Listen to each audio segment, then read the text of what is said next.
திரௌபதி அம்மன் கோயிலுடைய முகப்பு நுழைவாயிலுக்கு நாம் வந்துட்டோம். நாம் போட்டுக்கிட்டு இருக்க காலணிகளை நுழைவாயிலுக்கு வெளியவே நாம் கழட்டி விட்டுனோம். நான் போன சமயத்தில் மழை பெஞ்சு ஆங்காங்கே சேரும் சகதியுமாக இருந்துச்சு. பார்ப்பதற்கு மிக சாதாரணமாக தெரிகின்ற இந்த கோயில் மிகவும் சக்தி வாய்ந்த கோயில். கோயிலுக்கு எதிரே குதிரை சிலை ஒன்று இருந்துச்சு. சில ஆடுகளும் ஆங்காங்கே காணப்பட்டன. பார்ப்பதற்கு எளிமையான மற்றும் இயற்கையோடு இணைந்த கோயிலாக எனக்கு தெரிஞ்சது. அந்த குதிரை சிலையிடம் நான் போன மறுகணமே கவுளி சத்தமிட்டது, அதாவது பள்ளியின் சத்தம் கேட்டது. தெய்வங்கள் கவுளி சத்தம் மூலமாக பேசுவதாக இன்றளவும் சில நம்பிக்கை சார்ந்த விஷயங்கள் உள்ளன. எனக்கு அந்த சத்தம் கேட்ட மறுகணமே மனசுல சந்தோஷம் ஏற்பட்டது. அடுத்து அங்கே இருக்கிற நீர் தொட்டியில் நீரை முகந்து கை கால்களை அலம்பிட்டு கோயிலுக்குள்ளே போகிறதுக்கு நான் ஆயத்தமானேன். நண்பர்களே, இப்போ நான் எங்கே இருக்கேன்னு பார்த்தீங்கன்னா தாப்பழூர் என்ற ஒரு அழகான கிராமத்தில் நான் இருக்கேன். இந்த தாப்பழூர் எங்கே இருக்குன்னு பார்த்தீங்கன்னா ஜெயங்கொண்டம் பக்கத்தில் ஒரு 15 கிலோமீட்டர் டிஸ்டன்ஸில் இந்த தாப்பழூர் இருக்குது. இந்த தாப்பழூரில் என்ன விசேஷம்னா திரௌபதி அம்மன் கோயில் விசேஷம். ஸோ திரௌபதி அம்மனை இன்றைக்கி நான் பார்க்கணும் அப்படின்னு முடிவெடுத்தேன். இன்றைக்கி அந்த கனவு எனக்கு நிறைவேறுச்சு. பின்னாடி தெரிகிறது திரௌபதி அம்மனுடைய கோயில். உள்ளே போயிட்டு சாமி தரிசனம் பார்த்துட்டு பூசாரி என்ன சொல்கிறார் என்பதை பற்றி நம்ம பார்க்கலாம் வாங்க. கோவிலின் உள்ளே நுழைந்தவுடனே வலப்பக்கம் மூலையில் முத்தாலு ராவத்தருடைய சன்னதி இருந்துச்சு. இவர்தான் இந்த ஆலயத்துக்கு காவல் தெய்வம். அடுத்து கோவிலின் வலப்பக்க சுவரில் ஸ்ரீ தர்மர் பட்டாபிஷேகம் நடைபெற்ற ஓவியம் அற்புதமாக இருந்துச்சு. இந்த ஓவியத்தை உபயம் செஞ்ச உபயதார்களுடைய பெயர்களும் அதில் குறிப்பிடப்பட்டிருந்தது. திரௌபதி அம்மன் கோயில் கருவறையை நோக்கி நான் போய்கிட்டு இருக்கேன். போக போக திரௌபதி அம்மனுடைய அழகான திருவுருவம் கொஞ்சம் கொஞ்சமாக தெரிய ஆரம்பிச்சது. திரௌபதி அம்மன் இடக்கையில் பச்சை கிளியுடன் நீல வண்ண புடவை சாற்றப்பட்டு பக்கத்தில் பஞ்ச பாண்டவர்களுடன் தனது கீழே இரு பெண் தெய்வங்களுடன் அழகான திருக்கோலத்தில் பார்ப்பதற்கு ஸ்ரீ ஆண்டாள் நாச்சியாரை போல் காட்சி தந்தார்கள். பிறகு திரௌபதி அம்மனுக்கு நைவேத்தியம் படைக்கப்பட்டு பூஜை நடந்தது. நான் திரௌபதி அம்மனுக்கு தேங்காய், பூ, சூடம், மாலை இவற்றை வாங்கி கொடுத்து அர்ச்சனை செய்துவிட்டு மனதார வணங்கி கொண்டேன். திரௌபதி அம்மனுக்கும் முத்தாலு ராவத்தருக்கும் படைக்கப்பட்ட நைவேத்தியத்தை பூசாரி எனக்கு பிரசாதமாக கொடுத்தார்.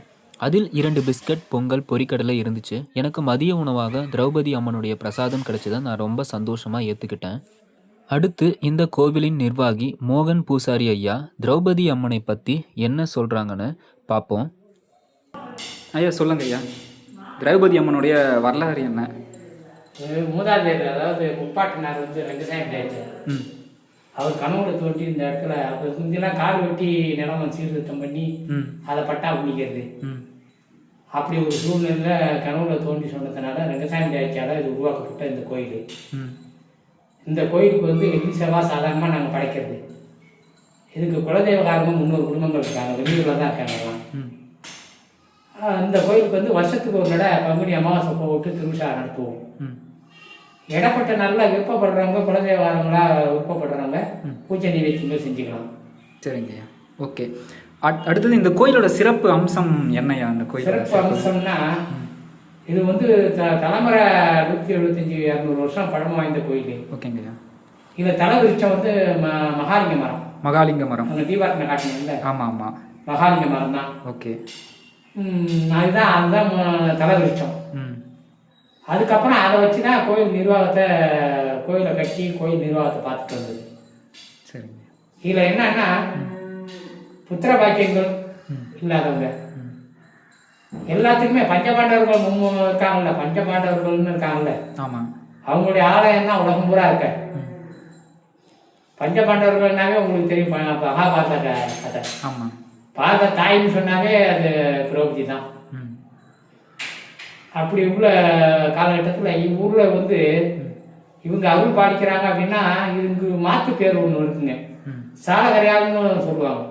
சாலகரையான், ஆமாம், ஓகே. சாலகர கோயில் தான் சொல்லுவாங்க, சாலகரையால். ஓகே. திரௌபதி அம்மனுக்கு சாலகரையால்னு பேர் உண்டு. நாங்கள் திரௌபதி அம்மன் சொல்கிறோம். இல்லை, இந்த பஞ்சமூர்த்திகள் இருக்காங்கல்ல? ஆமாங்க ஐயா. இந்த பஞ்சமூர்த்திகளில் இவங்களுடைய சக்தியெல்லாம் வீரகொந்தம். வீரகொந்தம், ஆமாம்.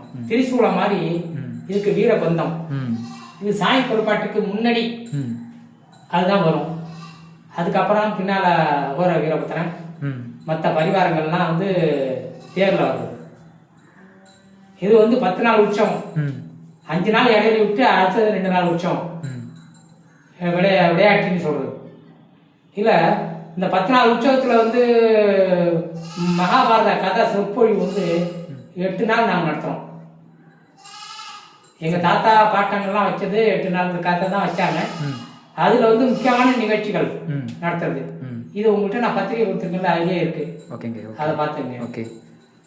மற்றபடி கோயில் நிர்வாகங்கிறது கரெக்டாக தனிப்பட்ட நிர்வாகமாக இருக்கிறதுனால இதில் ஊர் வரியோ மற்ற எதுவுமே கிடையாது. எங்கள் சொந்த செலவு போட்டு தான் நாங்கள் செய்யணும். ஓகேங்கய்யா. குலதெய்வகாரங்க சாமி கும்பிட வழிபாடு நடத்த வந்தாங்கன்னா, வழிபாடு கும்பிட வந்தாங்கன்னா அவங்க கொடுக்குறத சன்மானம் தான் கேட்டு வாங்குறது கிடையாது. சரிங்க. யாருக்கும் இவ்வளோ கொடுங்க அவங்களுக்கு கொடுங்கன்னு கேட்கறது கிடையாது. சரிங்க. அவங்களுக்கு நான் செய்ய வேண்டிய என்னுடைய கடமையை நான் செய்வேன். அதில் அவங்க செய்கிற சன்மானம் அதை பெற்றுவோம். அது எவ்வளோ இருந்தாலும் என்ன கிடைக்குதோ அதை நீங்க விருப்பப்பட்டு அந்த அம்மாவோட உத்தரவு விருப்பப்பட்டு அவங்க மனசுல உதிச்சு என்ன கொடுக்க சொல்றாங்களோ அது கொடுக்கறத வாங்கிக்கிறது. நல்ல விஷயம். இதை சேமிச்சு வச்சுதான் நான் திருவிழா பண்றது. பெரிய விஷயம். இந்த வெள்ளி செவ்வாய் படைக்கிறது, மற்றபடி கரண்ட் பில்லு மற்ற எல்லாமே எங்க சொந்த தான், செலவு தான். ஆமா. ஓகேங்க. யாருக்கும் நாங்கள் கரண்ட் பில்லுக்காகவோ கோயில் நைவேத்திய படைப்புக்காகவோ யாருக்கும் நாங்கள் வாங்குறது.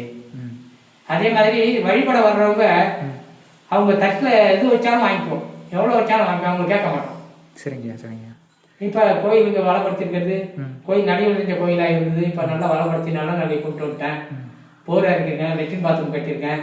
ஜனங்களுக்கு உண்டான வசதி வாய்ப்புகளை ஒன்று செஞ்சுக்கிட்டு வரேன் இந்த காசை வச்சு. சரிங்க. இந்த கோயிலோட முக்கியமான நாட்கள், திருவிழா நாட்கள் எப்போன்னு கொஞ்சம் இது வந்து திருவிழா நாட்கள் பார்க்க போனாக்கா இதுக்கு உகந்த மாசம் பங்குனி மாசம். அடுத்தது சித்திரை. அடுத்தது ஆடிப்பூரம். ஆடி வெள்ளிய ஃபுல்லாவே, ஆடி மாசம் ஃபுல்லாவே. ஓகே. அடுத்தது மார்கழி. தை வெள்ளி 5 வெள்ளியுமே. அடுத்தது பங்குனி. இப்படி இதுல விருப்பப்பட்ட நாள்னு பார்க்கும்போது எந்த நாளும் கிடையாது. குலதெய்வகாரங்க வர நாள் தான் விருப்பப்பட்ட நாள் தான். குலதெய்வகாரங்க வர்ற நாள்லாம் கொண்டாடுற நாள் தான். அவங்க 10 ரூபாய்க்கு செய்வாங்க, 5000க்கு செய்வாங்க. இந்த நாள் தான் கணக்கு எதுவும் கிடையாது. எப்போ வேணாலும் வருவாங்க. ஆனா நாம நைவேத்தியம் பண்ணி படைக்கிறது வந்து வெள்ளி செவ்வாய். தினசரி நட திறந்துருவோம். காலைல 9 மணிக்கெல்லாம் நடந்து வந்து விளக்கு போட்டுருவேன். நடுமத்தில் யார் வேணாலும் வந்து சாமி கும்பிடலாம். ராத்திரி 7 மணி 8 மணிக்கு தான் நட சாத்துவேன். அது வந்து நாங்கள் கோயிலில் ஆரம்பிப்போம்.